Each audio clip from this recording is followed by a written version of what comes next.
नमस्कार किसान भाइयों, जेड न्यूज़ यूट्यूब चैनल में आपका स्वागत है।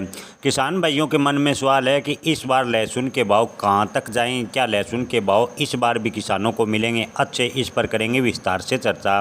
किसान भाइयों, अब की बार अमेरिका में सत्ता परिवर्तन के बाद लहसुन का निर्यात काफ़ी प्रभावित हुआ है। टैरिफ वार की वजह से निर्यातकों के मन में असमंजस की स्थिति बनी और लहसुन का निर्यात प्रभावित हुआ। इसके अलावा अब की बार लहसुन का उत्पादन ज़्यादा निकलने से लहसुन के भाव भी किसानों को बेहद कम मिले, किसानों को लागत निकलना मुश्किल हो रहा है।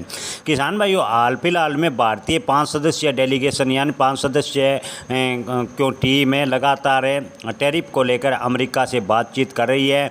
मसाला निर्यात पर खासकर भारत किसी भी प्रकार के समझौते से इनकार कर रहा है, यानी मसाला को लेकर भारत सरकार सकारात्मक रुख अपना रही है। इसके अलावा कृषि जिन्सों को लेकर भी भारत सरकार सक्रिय है, यानी भारत सरकार कृषि जिन्सों के साथ अमेरिका के सौदे में झुकने के लिए तैयार नहीं है। अगर ऐसा होता है और निर्यात में अमेरिका कोई बड़ा टैक्स नहीं लगाता है तो आने वाले दिनों में अमेरिका लहसुन का सबसे बड़ा आयातक देश है, लहसुन का अच्छा निर्यात होगा।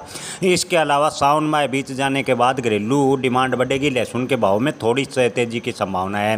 हालांकि किसान भाइयों, बाजार जानकारों का कहना है कि अब की बार लहसुन के उत्पादन को देखें तो लहसुन के भाव में बड़ी तेजी की उम्मीद लगभग खत्म होती जा रही है। लहसुन के भाव सावन माह बीत जाने के बाद घरेलू खपत बढ़ने व अगर किसी अन्य देश से ऑर्डर मिलता है तो लहसुन के भाव 25,000 रुपये के आसपास जाने की उम्मीद नज़र आ रही है। इससे बड़ी तेज़ी इस बार लहसुन के भाव में देखने को मिलेगी, ऐसा फिलहाल की स्थितियों को देखकर नज़र नहीं आ रहा।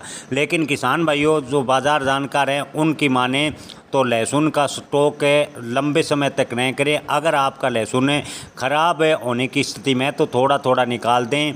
अच्छी क्वालिटी का लहसुन आप कुछ दिनों के लिए होल्ड कर सकते हैं। लंबे टाइम के बाद लहसुन के भाव में थोड़ा सुधार देखने को मिल सकता है। हालांकि लहसुन के भाव में बड़ी तेज़ी की उम्मीद कम नज़र आ रही है। धन्यवाद।